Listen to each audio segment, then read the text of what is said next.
Hi friends, YouTube ಚಾನಲ್ಗೆ ಸ್ವಾಗತ. ಹೊಸ ರೇಷನ್ ಕಾರ್ಡ್ ಅರ್ಜಿ ಪ್ರಾರಂಭ ಮತ್ತು ಯಾವಾಗ ಕೊನೆಯ ದಿನಾಂಕ? ಹೌದು ಸ್ನೇಹಿತರೆ, ನಮ್ಮ ವಿಡಿಯೋ ಮುಖಾಂತರ ನಾನು ಎಲ್ಲ ಡೀಟೇಲ್ಸ್ ಕೊಡ್ತಾ ಹೋಗ್ತೀನಿ.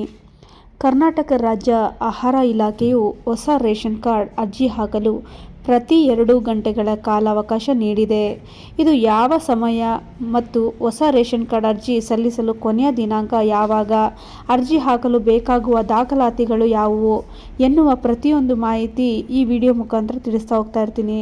ಹೌದು ಸ್ನೇಹಿತರೆ, ಮೇಲೆ ಹೇಳಿದ ಹಾಗೆ ಬಡತನ ರೇಖೆಗಿಂತ ಕೆಳಗಿರುವ ಕುಟುಂಬದವರಿಗೆ, ವಿಶೇಷವಾಗಿ ವೈದ್ಯಕೀಯ ತುರ್ತು ಪರಿಸ್ಥಿತಿ ಇರುವ ಕುಟುಂಬಗಳಿಗೆ ಹೊಸ ರೇಷನ್ ಕಾರ್ಡ್ ಪಡೆಯಲು ಮೊದಲ ಆದ್ಯತೆ ನೀಡಲಾಗಿದೆ.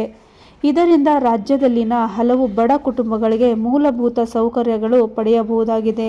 ಈ ಅರ್ಜಿಯ ಕುರಿತು ಸಂಪೂರ್ಣ ಮಾಹಿತಿ ಇಲ್ಲಿದೆ ನೋಡಿ.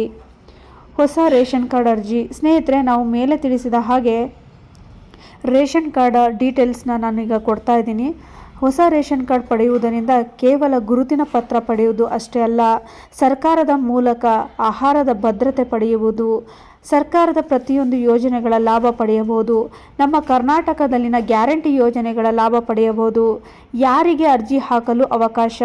ಸ್ನೇಹಿತರೆ, ಬಡತನ ರೇಖೆಗಿಂತ ಕೆಳಗಿರುವ ಕುಟುಂಬಗಳು, ಹೊಸದಾಗಿ ಮದುವೆಯಾಗಿದ್ದ ನವ ದಂಪತಿಗಳಿಗೆ ಅವಕಾಶ, ವೈದ್ಯಕೀಯ ತುರ್ತು ಪರಿಸ್ಥಿತಿ ಸಲುವಾಗಿ ಮೊದಲ ಆದ್ಯತೆ, ಬೇಕಾಗುವ ದಾಖಲಾತಿಗಳು, ಸದಸ್ಯರ ಆಧಾರ್ ಕಾರ್ಡ್, ಕುಟುಂಬದ ವಾರ್ಷಿಕ ಆದಾಯ ಪ್ರಮಾಣಪತ್ರ, mobile number, voter ID, passport ಗಾತ್ರದ ಫೋಟೋಗಳು, ವೈದ್ಯಕೀಯ ತುರ್ತು ಪರಿಸ್ಥಿತಿ ಪ್ರಮಾಣ ಪತ್ರ.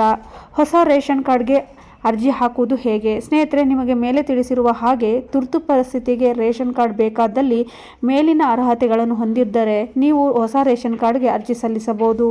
ನೀವು ಹೊಸ ರೇಷನ್ ಕಾರ್ಡ್ಗೆ ಅರ್ಜಿ ಹಾಕಲು ನಿಮ್ಮ ಹತ್ತಿರದ ಯಾವುದಾದರೂ ಗ್ರಾಮ 1 CSC ಸೆಂಟರ್ ಅಥವಾ ಕರ್ನಾಟಕ 1ಗೆ ಭೇಟಿ ನೀಡಿ ಎಲ್ಲ ದಾಖಲಾತಿಗಳನ್ನು ಅರ್ಜಿ ನೀಡಬಹುದು.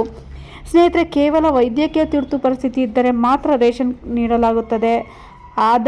ಆದ ಕಾರಣ ತುರ್ತು ಪರಿಸ್ಥಿತಿ ಇದ್ದವರು ಮಾತ್ರ ಅರ್ಜಿ ಹಾಕಿ. ಇಲ್ಲಿಯ ತನಕ ನನ್ನ ವಿಡಿಯೋ ನೋಡಿದವರಿಗೆ ಎಲ್ಲರಿಗೂ ನನ್ನ ಧನ್ಯವಾದಗಳು.